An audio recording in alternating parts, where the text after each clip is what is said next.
You smell like wet dog, and that nappy rat's nest makes everyone sick. Sit in the back where trash belongs. Brock Hartley grabbed Gianna's braid and hacked through it with scissors. 8 inches of hair her grandmother had braided hit the floor. Students started recording on their phones immediately. He held her severed braid high. Finally, this classroom doesn't stink. Gianna stood without tears. She picked up her braid. Why would you do that? Because watching you squirm is hilarious. He threw it in the trash. The teacher hadn't arrived. Nobody helped. Gianna sat back down, breathing steady while Brock celebrated with his friends. He thought she was easy. Quiet transfer student. Harmless target. 3 days later, he'd learn the truth in front of everyone. What happened next would absolutely destroy him. This wasn't the first time Brock Hartley had targeted Gianna Ingram. It was just the first time he'd gone this far. Gianna had transferred to Westfield High 6 months ago, 3 weeks after her grandmother died. She moved in with her aunt and showed up to senior year halfway through, which already made her an outsider. Being one of only 12 black students in a school of 800 made it worse. She kept her head down, sat in the back, ate lunch alone with a book, never caused problems. That's exactly why Brock noticed her. He was Westfield's star linebacker, the kind of guy who'd been popular since elementary school because his dad owned half the commercial real estate in town. Brock had that specific confidence that comes from never facing real consequences. Teachers laughed at his jokes even when they weren't funny, and for 6 months, he'd been testing Gianna to see what he could get away with. It started small, comments in the hallway. "Can I touch your hair? I've never felt black girl hair before." "You're pretty for a black girl. You don't even look that black. Do you wash that or does it just stay like that?"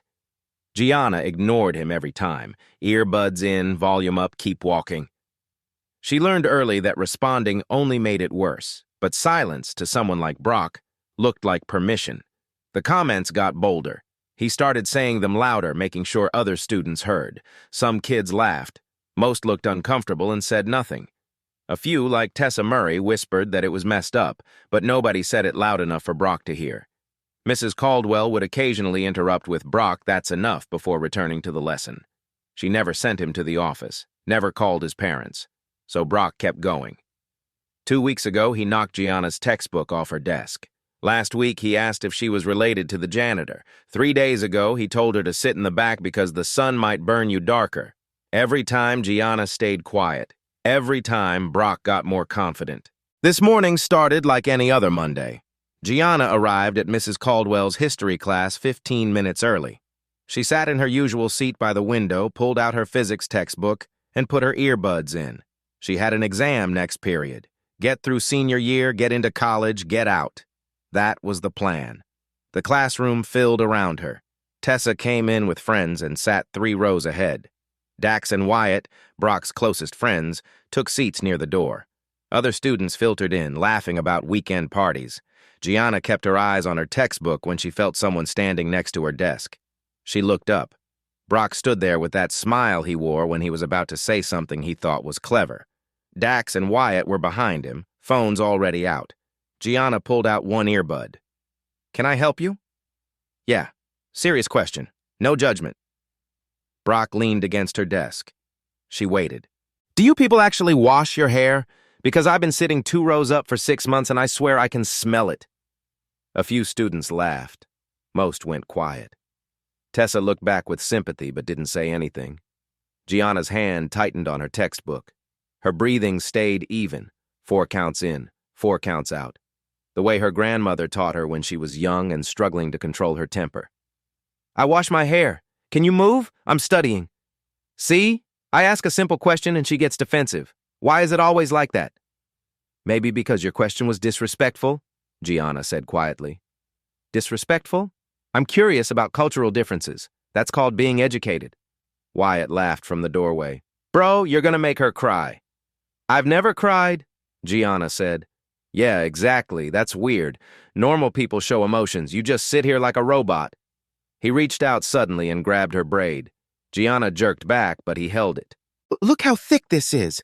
This thing probably weighs 5 pounds. Let go." Gianna's voice went cold. Several students were watching now. Tessa had her phone out but wasn't recording. "I'm just looking. Relax." That's when he pulled out the scissors. Later, people would argue about where they came from. Either way, he had them open while holding Gianna's braid. "Brock, what are you doing?" Tessa's voice was small. "I'm helping. She's been complaining about how heavy this is." "Don't—" Gianna's hand came up, but Brock held her braid higher. "You smell like wet dog," he said loud enough for everyone. "And that nappy rat's nest makes everyone sick. Sit in the back where trash belongs." Then he cut. The sound of scissors slicing through hair filled the classroom. Snip, snip, snip. He sawed through quickly. 8 inches of carefully braided hair separated from her head. Gianna's hand reached back to where her braid used to be. Her fingers touched the shortened ends. She froze. Phones came out from every direction. Students started recording. Brock held up the severed braid like a trophy, turning so every camera got a good angle. There. Finally. This classroom doesn't stink anymore. Silence except for phones capturing everything. Gianna stood slowly. She moved with strange precision, weight evenly distributed, posture straight. She looked at Brock for 3 seconds. Then she bent down and picked up the severed braid. She held it in both hands like something precious. "Why would you do that?" Her voice wasn't shaking. It was steady and quiet. Brock grinned. "Because watching you squirm is hilarious." He grabbed the braid from her hands, walked to the trash can, and dropped it in. "It's just hair. Learn to take a joke." The classroom door opened. Mrs. Caldwell walked in 5 minutes late with coffee. She glanced up and frowned at students on their phones. "Phones away. We have a lot to cover today." She walked to her desk without noticing the hair on the floor, without seeing Gianna frozen by the window. Tessa raised her hand. "Mrs. Caldwell, Brock just—" "I said phones away, Tessa." Tessa lowered her hand. She looked back at Gianna with apology in her eyes. Gianna sat down slowly. She placed her textbook on the desk. She folded her hands, and she took one long breath that lasted exactly 4 counts in and 4 counts out. Nobody in that room knew it yet, but they'd just witnessed someone with years of discipline choose not to respond with violence she was capable of. They'd just recorded evidence of the biggest mistake Brock Hartley would ever make. In 3 days, every single one of them would understand what that breathing technique meant. By second period, everyone knew what Brock had done. The video spread through the school like wildfire. Students posted it to Instagram, TikTok, Snapchat. Within an hour, it had 2,000 views just from Westfield students. By lunch, the entire school was talking about it. Gianna walked into the cafeteria and felt 300 pairs of eyes turned toward her. Conversation stopped. People nudged their friends and pointed. Phones came out again, recording her entrance. She kept her face neutral and walked to her usual table in the back corner, the table where she always sat alone. Her hair was different now. She'd gone to the bathroom between classes and evened it out, but there was no hiding what happened. 8 inches gone. The braid her grandmother had woven was sitting in a trash can. Gianna pulled out her lunch and a book. Same routine. Eat quickly, read, avoid eye contact, get through the day. Across the cafeteria, Brock sat at the center table surrounded by his crowd. Football players, cheerleaders, the kids who'd been popular forever. He was laughing, telling the story with dramatic gestures while friends watched the video again. "Her face when I did it," Brock said loud enough for nearby tables to hear. "Priceless." Dax scrolled through comments. "Dude, you're blowing up. This thing's got 5,000 views. See? People think it's funny." Brock took a bite of his sandwich. "Everyone except her." "Some people are saying you went too far," Wyatt said, showing his phone. Brock glanced at it and shrugged. "Some people are soft." He looked across the cafeteria and spotted Gianna sitting alone, reading like nothing had happened. That irritated him. She should be crying. She should be hiding in a bathroom. Instead, she looked completely calm. "Watch this," Brock said, standing up. "Bro, maybe leave it alone," Dax said. "I'm just going to talk to her." Brock grabbed his phone and started recording as he walked toward Gianna's table. Students noticed immediately. The cafeteria went quiet. Gianna saw him coming but didn't look up from her book. Brock reached her table and stood there, phone pointed at her. "Hey, Gianna, got a second?" She didn't respond. "Come on, don't be like that. I actually wanted to apologize." That got her attention. She looked up slowly. "You want to apologize?" "Yeah." Brock smiled. "I feel bad about this morning. I think maybe we got off on the wrong foot." Students were gathering now, forming a circle around her table. Phones came out everywhere. Gianna closed her book. Okay, I'm listening. So here's what I'm thinking. I heard you're into martial arts or whatever, like karate, right? She didn't confirm or deny, just waited. My cousin does karate, and I wrestle, varsity team, been doing it since I was 8. So I thought, maybe we could settle this with a friendly demonstration. Spar a little, no hard feelings. Spar, Gianna repeated. Yeah, friendly, nothing serious. Brock was still recording, playing to his audience. Here's the deal. If you can land one hit on me, just one clean hit, I'll apologize in front of the whole school. I'll admit I was wrong. He paused. But if you can't land a hit, then you admit you're overreacting about the hair thing. You tell everyone it wasn't a big deal. Fair? The cafeteria had gone completely silent. 200 students watched. Tessa stood up from her table. Brock, that's not fair. She's half your size. I'm giving her a chance to prove herself, Brock said. Unless she's scared. Wyatt joined the circle, also recording. Come on, Gianna. You've been walking around all quiet for 6 months. Let's see what you're actually about. Gianna looked at Brock for a long moment. Her face showed nothing. What are the exact terms? She asked. Brock grinned. He hadn't expected her to consider it. Friday after school. Gym. We'll make it official. Get Coach Ramsey to supervise. Protective gear, the whole thing. 1 3-minute round. You land one clean hit that the coach confirms, you win. If you don't, I win. Deal? And if I win, you apologize publicly. In front of everyone. I'll own it. And if you win, I say the hair wasn't a big deal. Exactly, see? I'm being totally reasonable. Gianna was quiet for 10 seconds. The silence stretched. Students shifted uncomfortably. Then she spoke, her voice clear and calm. Friday, 4 p.m., gymnasium. The cafeteria erupted. Students started talking all at once, phones typing furiously. Within seconds, the news was spreading beyond the cafeteria to the entire school. Brock's grin got wider. There we go. Finally, some backbone. This is going to be fun. He turned to his friends, laughing. Did you get that? Tell me you got that. Got it, Dax confirmed. Perfect. This is going to be the most viral thing this school's ever seen. They walked back to their table, already replaying the video. Gianna sat alone again. She opened her book, but she didn't turn the page. Her eyes weren't moving. She was breathing that same slow, controlled way. 4 counts in, 4 counts out. Tessa walked over and sat down without asking. Gianna, you don't have to do this. Brock wrestles. He's 200 pounds. I know it's not fair, Gianna said quietly. Then why did you agree? Gianna looked up. Because he's going to keep doing this, to me, to someone else. He does it because nobody stops him. But you could get hurt. I could. Gianna's voice was steady. Or I could show him what happens when you assume quiet means weak. Tessa didn't know what to say. She sat there for a moment, then stood. I hope you destroy him. Gianna almost smiled. We'll see. By the end of lunch, the whole school knew. By the end of the day, students were taking sides. Some thought Brock would finally get what he deserved. Most thought Gianna was crazy.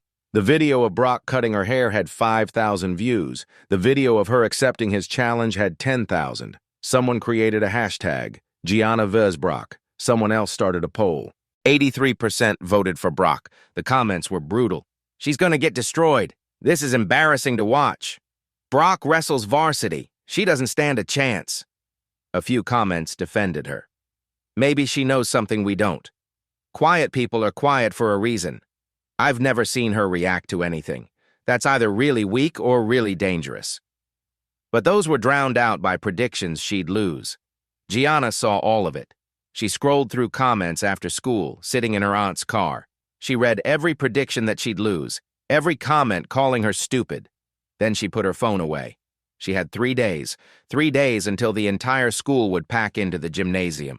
3 days until everyone would learn the truth about who she really was.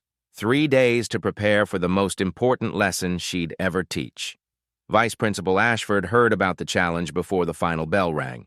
By 3 p.m., both Brock and Gianna sat in his office, chairs on opposite sides of the room. Ashford was in his mid-50s, tired, and had dealt with Brock's behavior for 4 years. He rubbed his temples. We don't condone violence at Westfield High. Fighting results in immediate suspension. It's not a fight, sir.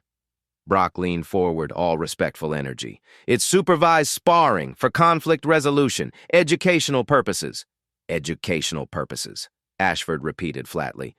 Yes, sir. We had a misunderstanding. This is us working it out in a controlled environment. Builds character. Isn't that what school's about? Ashford looked at Gianna.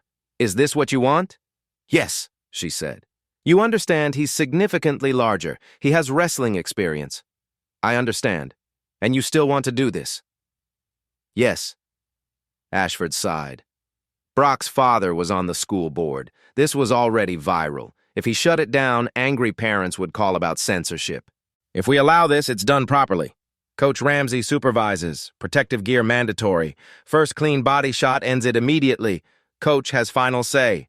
That works, Brock said. Fine, Gianna said. I want this in writing. Both sign. Your parents sign. The school is not liable for injuries. They both nodded. 20 minutes later, the terms were official. Friday, 4 p.m., main gymnasium. 1 3-minute round. If Gianna landed one clean strike that Coach Ramsey confirmed, Brock would publicly apologize, write a 5-page essay on respect, and be suspended from the next 2 football games. If Gianna failed to land a strike, she would publicly state the hair incident was minor, that she overreacted, and apologize for wasting everyone's time. Both signed. The agreement was posted to the school's social media within an hour. Now it was real, sanctioned, unavoidable. The wait began. Monday afternoon stretched into Tuesday. Tuesday crawled into Wednesday. The school buzzed with anticipation. Students picked sides. Teachers debated Ashford's decision. Parents called with concerns. Betting pools got serious. Real money changed hands. Gianna kept to her routine. Class, library, home. She didn't respond to questions, didn't acknowledge stares, didn't engage with anyone hyping Friday's showdown. Wednesday afternoon, Mr. Sterling caught her after physics class. Gianna, wait! She stopped by the door. Mr. Sterling was one of the few teachers who'd never ignored Brock's comments. He'd sent him to the office twice last semester. You don't have to do this. What Brock did was assault. You don't owe anyone a performance. I know, Gianna said. Then why? She thought about it. Because everyone's watching now. If I back down, he wins anyway. If I show up, I control what happens next. And what happens next? I teach a lesson, the way my grandmother taught me. Mr. Sterling studied her face. Something in her tone made him pause. You're not scared at all. No, sir. Should Brock be? Gianna almost smiled. That's up to him. She left before he could ask more. Brock spent the week preparing like he was training for championships. He watched street fight videos with Dax and Wyatt. He practiced going easy in wrestling so it would look like he gave Gianna a fair chance. He planned exactly how he'd move, how he'd let her tire out, how he'd make it competitive before finishing it. The key is making it look close, he told his friends Thursday night. If I destroy her in 10 seconds, I look like a bully. If it goes the full round and she just can't land anything, I look like the good guy. You think she'll last the full round? Wyatt asked. Doesn't matter. Either way, I win. Brock grinned. Tomorrow, everyone sees what happens when someone challenges me. He posted a video Thursday night. Ready for tomorrow, no hard feelings. Just defending my reputation. May the best person win. 15,000 views in 2 hours. Gianna didn't post anything. She went to her aunt's basement after dinner Thursday and trained alone. Kata, breathing exercises, meditation. She moved through forms she'd practiced 10,000 times. Her phone kept buzzing. Students asking if she was nervous, people offering advice, some sending threats, some sending support. She turned her phone off. Friday was 12 hours away. Tomorrow, the entire school would gather in the gymnasium. Tomorrow, Brock Hartley would step into the ring thinking he knew exactly how this would end. Tomorrow, everyone would learn what happens when you mistake silence for weakness. Tuesday evening, Gianna sat alone in her room touching what was left of her hair. The apartment was small but clean.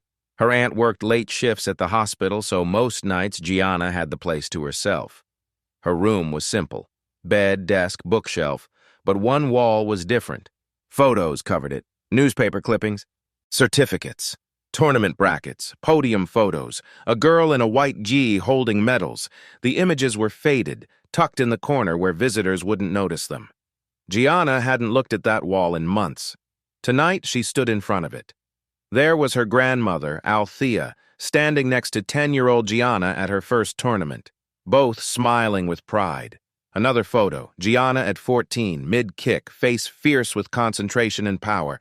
A newspaper clipping, local youth dominates regional championship. A certificate, junior national karate champion, 3 years in a row.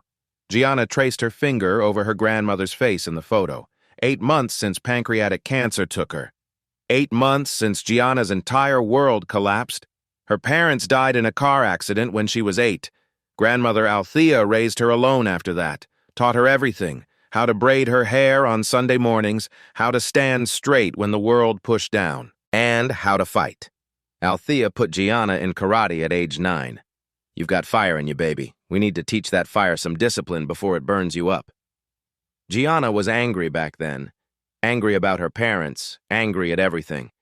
She'd fight at school, throw tantrums, break things when frustrated. Karate gave her control. Her grandmother sat in the dojo during every practice, every tournament, every belt test. Those sharp eyes that missed nothing. After practice, driving home, she'd always say the same thing. Real strength is knowing you can destroy someone and choosing not to. That's power, Gianna. Remember that. Gianna remembered everything, every lesson, every word of wisdom, every Sunday morning when grandmother Althea braided her hair while telling stories about their family, about resilience, about dignity. The braid Brock cut off had been the last one her grandmother did.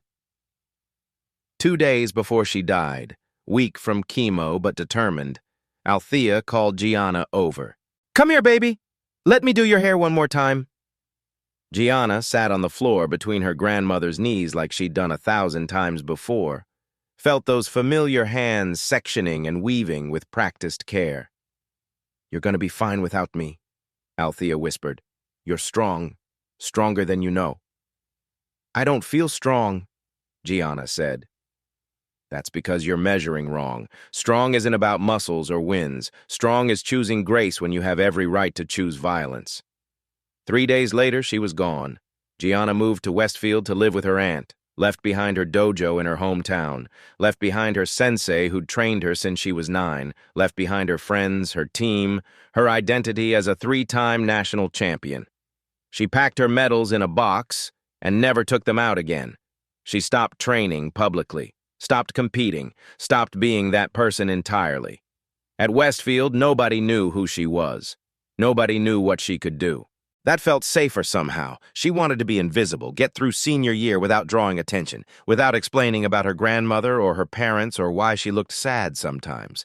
But invisible, she'd learned, just meant ignorable. Gianna turned from the wall and went downstairs to the basement. Her aunt had cleared space down there without being asked, put down foam mats, hung a heavy bag in the corner, never said anything about it, just made the space available. Gianna changed into training clothes and stood in the center of the mat. She started with breathing.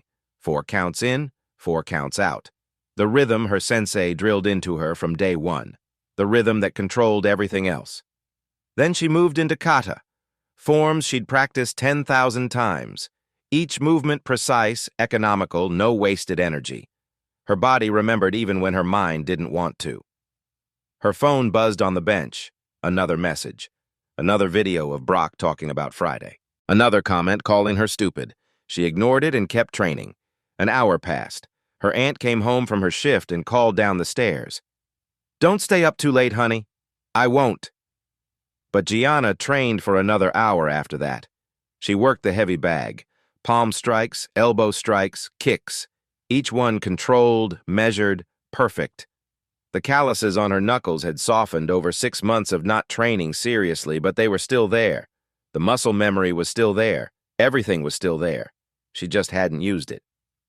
Wednesday night, 2 days before the showdown, her aunt came down to the basement while Gianna was training. "Baby, we need to talk." Gianna stopped mid-kick and turned. "What's up?" Her aunt looked worried. She'd seen the videos, heard the talk around town. "You don't have to do this. You could just let it go." "I can't." "Why not? Why does it matter?" Gianna walked to the bench and sat down, breathing hard. "He didn't just cut my hair. He cut it because he thought he could. Because he's always been able to, because nobody ever stops him." "So you're going to stop him?" I'm going to show him that quiet doesn't mean weak, that not responding immediately doesn't mean not caring. Her aunt noticed the medals then, sitting in the box on the storage shelf. She walked over and picked one up. Baby, you never told me about these. I didn't want to be that person anymore. I wanted to be normal. And now? Gianna thought about it. Now I realize being yourself is better than being invisible. Her aunt sat next to her on the bench. Your grandmother would be proud of you. You know that, right? Would she? I'm about to fight someone in front of the whole school. You're about to teach someone a lesson about respect. There's a difference. Her aunt put the medal back carefully. Just promise me you'll be safe. I promise. Thursday night, the night before everything, Gianna called her old sensei. He answered on the second ring. Gianna, I heard what happened. How did you hear? Your aunt called me, asked if I knew you were still training. I haven't been. Not really. Not until this week. And tomorrow? Tomorrow I remind everyone who I am. Her sensei was quiet for a moment. Your grandmother used to say something to me after your tournaments. She'd say, that girl has more control in her pinky than most adults have in their whole body. She was right then. She's still right now. I miss her, Gianna said quietly. I know you do, but she's still with you. In every technique she watched you perfect. In every lesson she taught you about discipline. In every moment you choose grace over rage. What if I mess up tomorrow? You won't. Not because you're perfect, but because you've been training for this your entire life. Not training for some boy in a gymnasium, training for the moment when you'd have to decide who you really are. After they hung up, Gianna stood in front of her wall one more time. She looked at the photos, the certificates, the newspaper clippings, the girl she used to be. Then she took the medals out of the box and put them on her desk where she could see them clearly. Tomorrow, everyone would learn the truth. Tomorrow, she'd stop hiding. Friday, 3:45 p.m. The gymnasium was packed. Over 200 students crammed into the bleachers. More lined the walls. Teachers stood near the exits. Vice Principal Ashford watched from the doorway with his arms crossed. The center of the gym had been cleared. Coach Ramsey set up a marked area with tape on the floor. Protective headgear and mouth guards sat on a folding table. A timer, a whistle. Phones were everywhere, every angle covered. Students had been streaming in since 3:30. The energy felt electric, dangerous. People were still placing bets. The consensus remained clear. Brock would win easily. She's gonna get destroyed, someone said loudly. This is gonna be hard to watch. 3:55 p.m. The crowd noise rose suddenly. Brock had arrived. He entered through the main doors with his entire crew, Dax and Wyatt flanking him, other football players trailing, the cheerleaders, his entourage. Someone had brought a Bluetooth speaker. Music started playing. Brock walked to the center like he was entering a championship fight. He waved to the crowd, grinned at the cameras, shadowboxed for effect. Students who'd bet on him cheered, chanted his name. Brock! Brock! Brock! He ate it up, did a little spin, flexed, played to every phone pointed at him. Coach Ramsey looked unimpressed. Enough! Music off! The music stopped, but Brock kept smiling, kept working the crowd. He pulled off his hoodie to reveal a tank top that showed off his wrestling-built shoulders. 200 pounds of muscle and confidence. 3:58 p.m.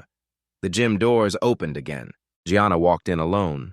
No entourage, no music, no fanfare, just her, wearing plain black training clothes, carrying a small gym bag. The noise in the gymnasium dropped immediately. Something about the way she moved made people stop talking. She walked with perfect posture, each step deliberate and controlled. She didn't look at the crowd, didn't acknowledge the phones, didn't show any expression. She walked straight to Coach Ramsey. I'm here, she said simply. You sure about this? Yes, sir. Brock called across the space. Glad you showed up. Thought you might chicken out. Gianna didn't respond. She set her bag down and started stretching. Simple movements, nothing showy, but the precision caught attention.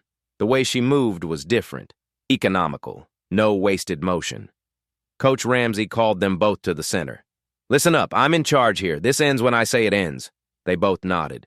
3-minute round. First clean strike to the body that I confirm ends it immediately. No strikes to the face, throat, or groin. You break the rules, you forfeit. Clear?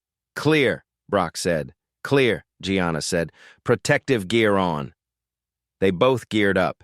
The headgear made them look official, serious. Coach Ramsey had them stand at opposite ends of the taped area. Brock bounced on his toes, shaking out his arms, still smiling, still confident. Gianna stood perfectly still, hands at her sides, breathing slow and controlled. 4 counts in, 4 counts out. The gymnasium went silent. Coach Ramsey raised his hand. 3, 2, 1. He blew the whistle. Brock came forward immediately. He moved like a wrestler, hands up high, pressure forward. His first move was a wide overhand right, throwing it hard. Gianna stepped offline, not back, offline. Her feet moved at a perfect angle, shifting her body just enough that his punch passed through empty air. She didn't counter, just moved and reset. Brock threw again, a jab this time, faster. Gianna's head tilted slightly. The punch missed by inches, still no counter. Brock threw a combination, jab, cross, hook, each punch committed, each one trying to find her. Gianna moved like water, subtle shifts of her head, small steps that took her out of range. She didn't block, didn't parry. She just wasn't there when the punches arrived. 30 seconds in, Brock was already breathing harder than he expected. Gianna's breathing hadn't changed at all, still that same 4-count rhythm. The crowd started to notice. Is she even trying? She hasn't thrown a single punch. Brock noticed, too. It frustrated him. He was supposed to be landing shots. She was supposed to be defending desperately. Instead, he couldn't touch her.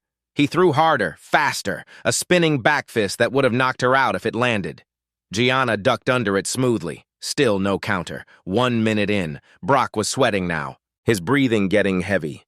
Gianna looked like she was barely paying attention. Her eyes were half-lidded, almost meditative. But she saw everything, reacted to everything. The crowd noise changed. The chanting for Brock faded. Murmurs started. How is she doing that? She's making him miss everything. Tessa leaned forward, phone now recording. Oh my God, she's playing with him.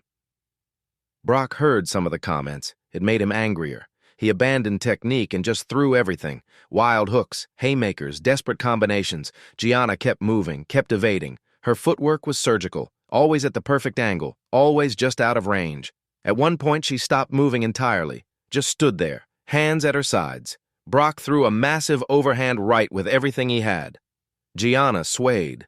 Her upper body moved maybe 6 inches. The punch passed her face so close that students gasped, but it didn't touch her. She looked at Brock and spoke for the first time. You're tired. Breathe deeper. The crowd went insane. Did she just coach him? She's giving him advice while he's trying to hit her. Brock's face went red. Shut up! He lunged forward, throwing a sloppy combination. Coach Ramsey was watching intently now. He recognized what he was seeing. This wasn't luck. This was mastery. 2 minutes. The round was almost over. Brock was breathing in gasps. His arms felt heavy. Every punch took more effort, and she just kept moving, kept evading, kept making him look foolish. The whistle blew. End of round 1. Brock stumbled back to his corner where Dax and Wyatt waited. Bro, what are you doing? Dax said. Just rush her. I'm trying, Brock panted. She won't stay still. You're letting her make you look stupid. Across the gym, Gianna sat calmly. She took a small sip of water, closed her eyes. Her breathing hadn't changed. The crowd was buzzing now, students replaying footage on their phones. She's not even breathing hard. Look at him, he's exhausted. Mr. Sterling stood against the wall. He leaned over to a colleague. That's world-class technique. She's been formally trained for years. Then why is she here? I don't know, but Brock has no idea what he challenged. Coach Ramsey gave them 30 seconds, then called them back to the center. Round 2, same rules. Ready? Brock nodded, still breathing hard. Gianna stood and walked back to her starting position. She adjusted her stance slightly.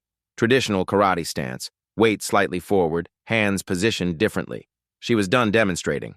Now she was going to teach. The whistle blew. Brock charged immediately, trying to use his size to overwhelm her. Gianna flowed around him like he was moving through water. Every attack redirected. Then she started countering. Light touches, control shots. Her hand tapped his shoulder as she moved past. Could have been his throat. Could have ended it. But she pulled the strike. Tapped to his ribs as he overextended. Could have been solar plexus. She held back. Tapped to his bicep. Could have been his head. She chose not to.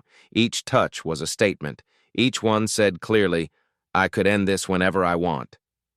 The crowd realized it at the same moment.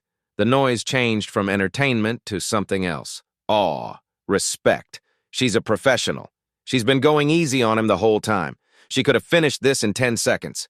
He challenged someone completely out of his league. Students were filming differently now. This wasn't a fight. This was a documentary. Mr. Sterling pulled out his own phone. I need to record this. 90 seconds into round 2. Brock was completely gassed, completely frustrated, completely humiliated. Everyone was watching him get dismantled by someone he'd thought was weak. He threw one last desperate haymaker, put everything into it, all his strength, all his anger. Gianna caught his wrist mid-air. Time seemed to stop. She held his arm there, suspended, her grip gentle but absolutely unbreakable. He tried to pull away, couldn't. Tried to throw with his other hand. She waited. The entire gymnasium was silent. 200 people, not one sound.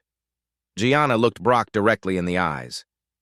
"You're strong," she said quietly. "But strength without control is just flailing." His other hand was still raised, ready to throw. "Do it," she said, "or put your hand down."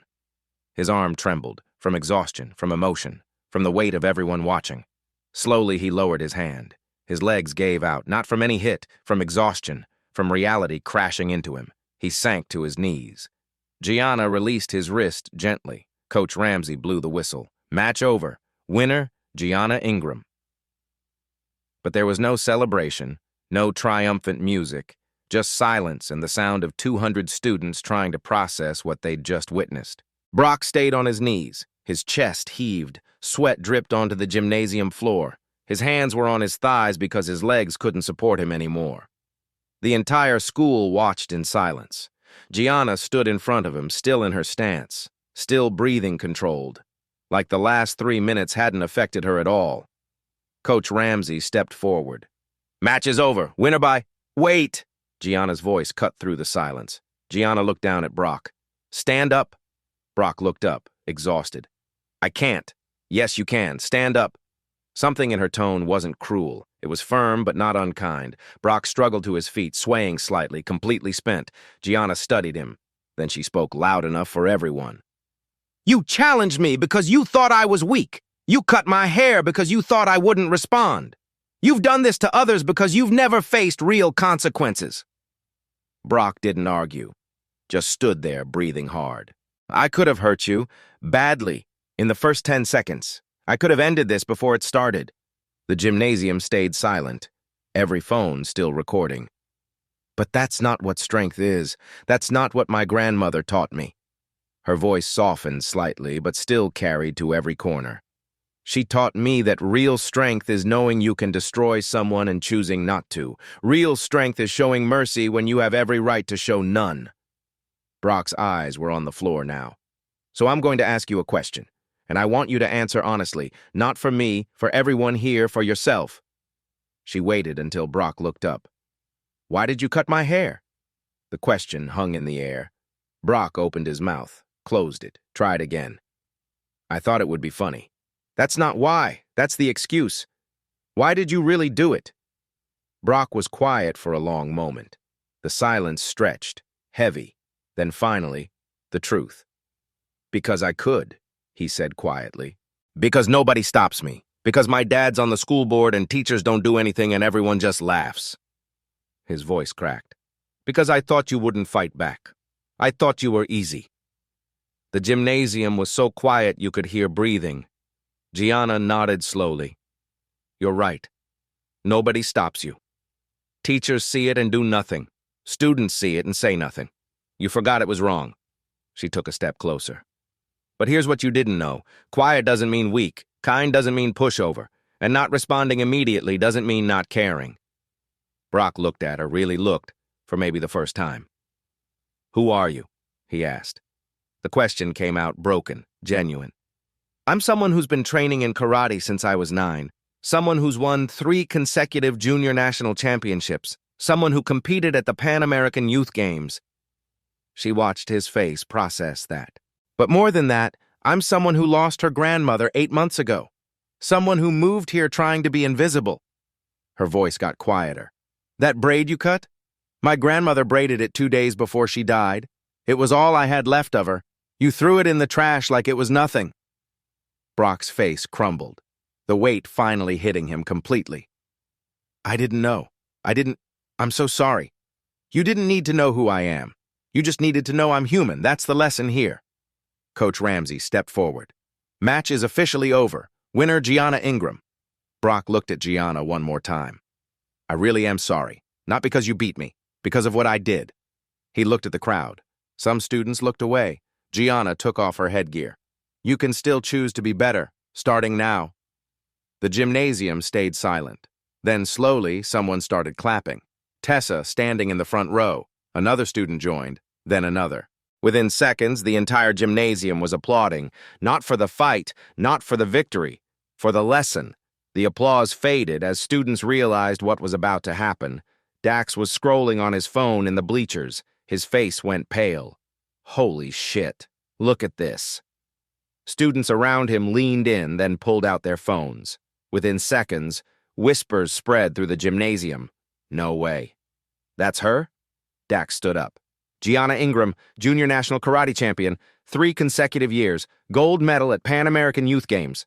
He turned his phone to show the crowd. Photos of Gianna on podiums, mid-kick in competition, holding medals, completely different from the quiet girl they'd known. Students passed phones around. Murmurs became a roar. She's nationally ranked. She was basically a professional. Coach Ramsey walked over to Gianna. Why didn't you tell anyone? I didn't want to be that person anymore. I wanted to be normal. Coach Ramsey shook his head. Young lady, I just watched one of the finest demonstrations of martial arts discipline I've ever seen. He turned to address the gymnasium. Gianna could have hurt Brock seriously in the first exchange. Instead, she showed restraint and mercy that most adults don't possess. She could have humiliated you. She chose to teach you instead. Learn from that. Vice Principal Ashford stepped forward. Per the agreement, Brock, you know what comes next. Brock nodded. Can I say something? To everyone? Gianna nodded. Brock faced the bleachers, 200 classmates staring. Gianna, I'm sorry, I'm really sorry. I didn't know you were a champion. But that's not the point. I shouldn't have needed to know that. I shouldn't have cut your hair. His voice shook, but he kept going. The truth is, I cut your hair because I thought I could get away with it. Because I've been getting away with stuff like that for years. Because everyone looks the other way. Some teachers shifted uncomfortably. I thought quiet meant weak. I was wrong. His voice got quieter. And I'm sorry to anyone else I've treated like that. The gymnasium was silent. Gianna stepped forward. You don't get to decide someone's value based on whether they fight back. Quiet doesn't mean weak. Kind doesn't mean pushover. And not responding immediately doesn't mean not caring. She looked at Brock, then at the crowd. My grandmother taught me that real strength is choosing not to destroy when you have the power to. That's what I did today. That's what I hope you'll learn. She touched what was left of her hair. She'd want me to tell you it's never too late to choose to be better. How do I fix this? Brock asked. Start by seeing people. Actually seeing them. Not assumptions, not stereotypes, people. Tessa walked over. I should have said something. I saw what he was doing and I didn't. I'm sorry. Say something next time. That's how this changes. Other students approached, some apologizing, some asking about training. Mr. Sterling approached. Why didn't you tell anyone who you were? I wanted to be normal. Turns out being yourself is better than being invisible. The gymnasium slowly emptied. Gianna picked up her bag. Gianna, wait. Brock stood there, exhausted. What dojo do you train at? I think I need to learn. About respect and control. Gianna pulled out her old sensei's card. Tell him I sent you. He'll know what that means. Brock took the card carefully. Thank you for not destroying me when you could have. You can still choose who you want to be, starting today. That weekend, Gianna drove to her old dojo. Her sensei was teaching a class. When he saw her, he smiled. After class, they talked. Your grandmother would be proud, not because you could have hurt him, because you didn't. I miss her. She's still with you, in everything you do. That night, Gianna put her medals back on display. Monday morning at Westfield felt different. Students looked at Gianna with respect. Some nodded. Some said hello. Brock was suspended for 3 days, benched from 2 games, required to write a 5-page essay. Tuesday, someone posted a photo. Brock walking into a karate dojo. Caption, Day 1 of being better. Gianna smiled. Wednesday, Brock returned. He kept his head down, went to classes quietly. His table was smaller. Some friends had distanced themselves. He saw Gianna across the cafeteria and raised his hand in a small wave. She nodded back. 3 weeks later, Ashford announced new protocols for addressing bullying. A student-led diversity committee formed. Speakers came to discuss microaggressions and inclusion. It wasn't perfect, but it was a start. Gianna started training regularly again. She looked into local competitions. Maybe she wasn't done competing. Mr. Sterling asked if she'd speak to his class about discipline. She agreed. She was done being invisible. 2 months later, Gianna was studying in the library when someone sat across from her. Brock. "Can I talk to you?" She closed her book. "Okay. I've been going to classes 3 times a week. Karate. My sensei doesn't let me get away with anything. Good.